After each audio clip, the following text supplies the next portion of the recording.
welcome back. Today we're going to talk about marketing. Marketing is something that's a challenge for many young businesses because most founders aren't marketers. It's something that you have to learn. And yet it's such a big part of your business. There's so many things to keep track of. There's so much effort involved. Now, we're not the ones to tell you how to market better. But as part of helping you make sure that your business is solid and ready to grow, what we want to examine is, are you marketing strategically? Is all that effort moving your business forward, or is it just a lot of activity whose effects you can't measure? We want to start off with the difference between strategy and tactics. Strategy is what you're trying to accomplish and why. For marketing, that means, who do you want to reach? And what do you want them to do or believe once you get through to them? Tactics are how you get that done. Do you use social media? Do you go to events? Do you have email outreach or some combination of those things? Are you advertising? Is it public relations oriented? Do you have an SEO strategy? Are you providing content or education? And again, a combination of those things. For your strategy, you really want to be able to describe it in 3 sentences or less. If you find yourself going longer, going into more details, then you're getting into tactics. Your strategy should be something that you can summarize very briefly. A central part of strategy is, who are you talking to? When you launched, you were probably working with an ideal customer profile, or ICP. That was an idea of who was right for your business, whose needs you could serve, who would value what you're offering. And if you're marketing to a new customer segment, entering a new market, you're probably still going to have to rely on an ICP. But now you have actual customers. So if you're talking to your customer base, if you're doing retention or win back, you want to talk to your actual customers. They may not be the same as your ICP. They almost always differ in some ways. One thing you might want to think about is, who did your target customer profile exclude and why?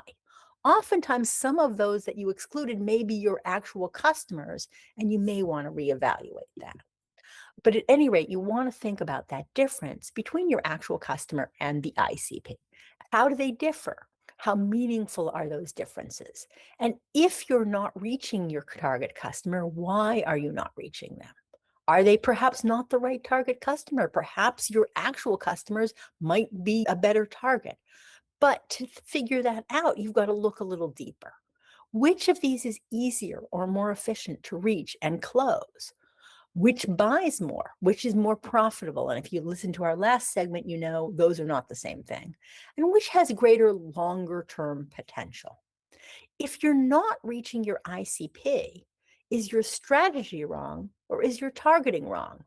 Or in some happy cases, are both right? You are reaching your actual customer, but there's also potential with the ICP if you can adjust your strategy. But you won't know unless you start by analyzing these differences. Whoever you're talking to, you want to focus on telling them why. You don't want to give them a long list of what's great about you. It's not going to be interesting to them unless you can tell them why that's valuable to them, why that will help them. So, why should they prefer you to the competition? What makes you better, easier to use, more helpful in solving this problem? What do you offer that they need? Make it clear to them that you understand their issues, understand their problems, understand their needs, and you can help. And importantly, why should they believe in you? This can't just be a list of claims. They have to feel strongly that they can trust what you're saying. So, can you state in 1 sentence why a customer should choose you?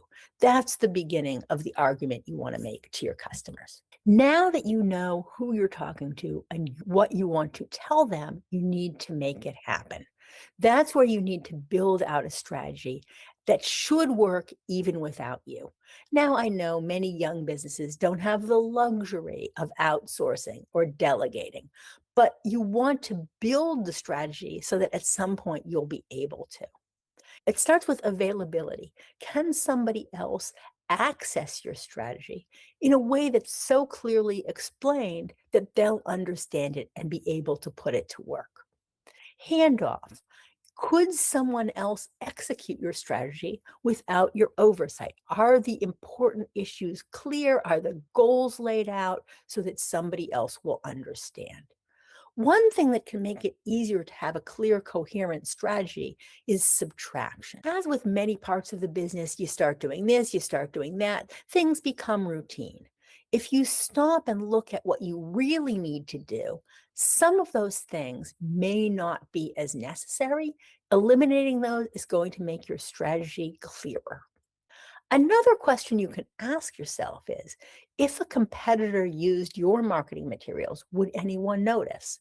This is a way of asking, are you marketing in a generic way? Your marketing materials should be specific to you. They should sound like you. They should be focused on what's special about your business, on the unique offering that you provide to customers. If that's not the case, you want to really work on that. Then, once you've developed the strategy, you know what you're saying, you want to meet the customers where they are. They're not coming to you. You've got to find them. So you've probably got a lot of channels. You've got social media, you may have in-person events, salespeople. Look at what you're using. Which ones are earning their place? Again, you'll know this because you have a strategy. Which ones are enabling you to get to the customers you want and deliver the message you want to tell them? A way to focus on this is, if you could only choose one channel, what would it be? Now, of course, you get to use more than one, but understanding which is the best and why it's the best may help you figure out which others are good, might help you adjust some of those that aren't as effective to be more effective if you can understand what's really working. Another question worth asking is there a channel you're avoiding that customers use? Not a channel that your competitors use or a channel that somebody told you, hey, you should try this. Is there some place where you know your customers are, and for whatever reason, you just haven't wanted to be there? Doesn't mean you have to go there, but again, understanding why they're there, how it could be valuable, and why you're avoiding it can be helpful in figuring out which channels to use. If your best performing channel disappeared tomorrow, would you know how to replace it? And that goes back to understanding why it's best performing, what it's accomplishing, and how. Once you have these things in place, you know who you're talking to, you've honed your message so it's specific to you, you're meeting customers in the right channel, you've got to keep reviewing and making it better because your customers are changing, your business is changing, and you've got to stay on top of it. The first step is to review. Go back to your strategy, review your assumptions. What were the key elements of your strategy? Are they still valid? Are those the customers you want to talk to? Is that the action that you want them to engage in once you've reached them? Then look at what you're really doing. What does your actual customer data and behavior show? Now test your assumptions. This is a great place to move beyond your viewpoint alone. Ask your team, ask advisors. If you can, ask some customers. Try to get other viewpoints to assess your strategy and where you might want to go. Then revise. If things are working, great. If they're not working, try to fix what's not working and make it better.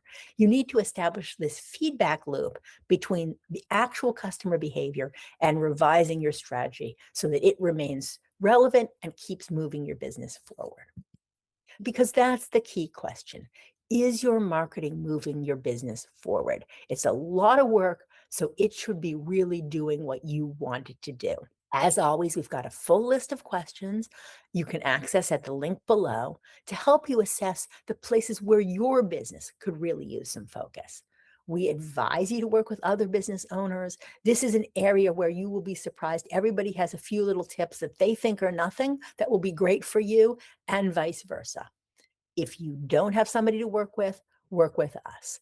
Leave comments below, email us, tell us what you're thinking. We'll collect the comments and share them back.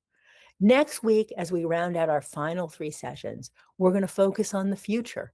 Is your business built to last?